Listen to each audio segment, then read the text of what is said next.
కారం రంగు రుచితో ఉంటుంది. ఆచి మిరపపొడి అదరగొట్టే కారం రంగు రుచి.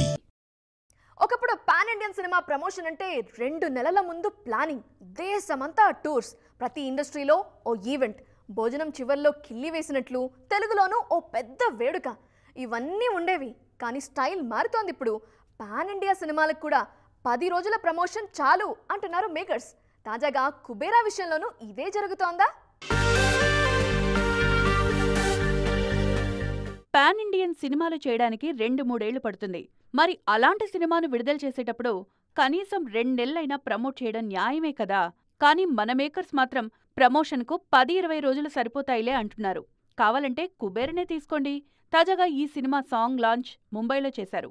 హిందీ వరకు ఇదే కుబేరాకు promotional event. He's a brilliant filmmaker, so real, so his sensibilities are so true. And like Dhanush said, his heart is so pure, and that comes across to the screen, to his script.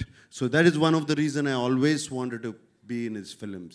And when he accepted, and then when I accepted, then the star cast came, and it was brilliant. It was all so very good. And then I got to play with the great Jim Saurabh. తెలుగుతో పాటు అన్ని భాషల్లోనూ వస్తుంది Kubera. June 20న విడుదల కానుంది ఈ చిత్రం. అంటే ఇప్పట్నుంచి లెక్కేసుకుంటే మరో 10 రోజులు కూడా లేదు. ప్రమోషన్స్ మాత్రం సైలెంట్గా చేస్తున్నారు. తమిళనాడులో ఆడియో లాంచ్ జరిగింది. తెలుగులో ఈవెంట్ బాకీ ఉంది. తాజాగా హిందీలో పాట లాంచ్తో పాటు మీడియా మీట్ ఏర్పాటు చేశారు దర్శక నిర్మాతలు. ధనుష్, నాగార్జున, రష్మిక మందన్న లాంటి స్టార్స్ ఉన్నా స్పెషల్ ప్రమోషనల్ ఈవెంట్స్ అయితే ప్లాన్ చేయట్లేదు. ఏమన్నా అంటే కంటెంట్ విల్ స్పీక్ అంటున్నారు. అంచనాలకు మించి కుబేరా ఉంటుందంటున్నారు నాగార్జున. టీజర్, పాటలకు కూడా రెస్పాన్స్ అదిరిపోతుండడంతో టీంలో జోష్ పెరుగుతోంది.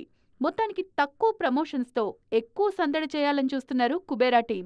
Kubera is a very, very different film, very special film. This is not just another film or just another event. This is a very, very special film. Very close to my heart. I'm sure they agree with me.